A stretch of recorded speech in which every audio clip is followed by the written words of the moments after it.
português. Vamos lá. Olha aqui.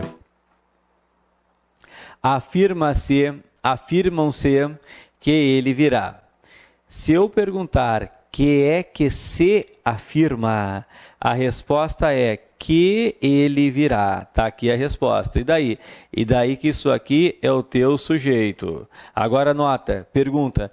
Dentro do sujeito que ele virá, existe verbo, sim ou não?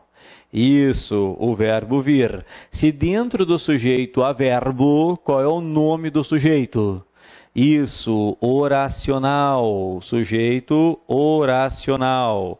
E aí, senhor, o verbo que concorda com o sujeito oracional, fala para mim, na frente do teu computador, como é que fica? Fica no? Isso, singular. O verbo que concorda com o sujeito oracional fica no singular. Excelente. Depois, ainda, sujeito oracional. Tomar essas decisões não vale ou não valem a pena. Tomar estas decisões não vale ou não valem a pena. Se eu perguntar, que é que não vale a pena? Resposta, tomar estas decisões. Aqui está o teu sujeito. Dentro do sujeito que é tomar estas decisões, eu tenho tomar, que é verbo. Se dentro do sujeito eu tenho verbo, pode falar que sujeito que eu tenho? Isso, oracional, perfeito. Sujeito oracional, fica comigo aqui. Se o sujeito é oracional, o verbo que com ele concorda ficará no singular. Então, o certo é tomar estas decisões não vale a pena. Está ali. Depois, um detalhe importante. Sujeito oracional versus locução verbal. Olha só, a oração subordinada substantiva subjetiva. Bom, às vezes dá uma confusão se o sujeito é oracional ou se eu tenho uma locução verbal. Vamos só relembrar um conceito importante. A oração subordinada substantiva subjetiva na língua portuguesa é introduzida por conjunções integrantes. Quais são as duas tradicionais conjunções integrantes do português? Que e se. O que eu quero para o sujeito oracional, eu nem quero se, eu quero que ou o que acompanhado da partícula se. Que ou que se. Que é fundamental. Se vocês observarem, em vários momentos, o sujeito oracional dos nossos exemplos, ele veio com que? Ó, introduzido pelo que, tá aqui, ó, tá?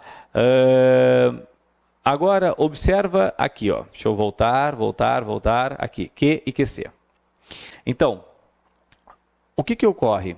Às vezes, a banca faz uma redução da oração para que eu pense que é uma locução verbal. Observa só, aquele primeiro exemplo, basta os pais virem, era uma oração reduzida. Senhor, como é que eu sei que era uma oração reduzida? Simples, porque não havia na oração que ou que se. Quando não houver no sujeito oracional que ou que se, é porque a oração é reduzida. Tá, e toda oração reduzida, eu posso desenvolvê-la com que ou que se. Então, por exemplo, basta que os pais venham. Agora, continua sendo o sujeito oracional, mas é um sujeito oracional de uma oração desenvolvida.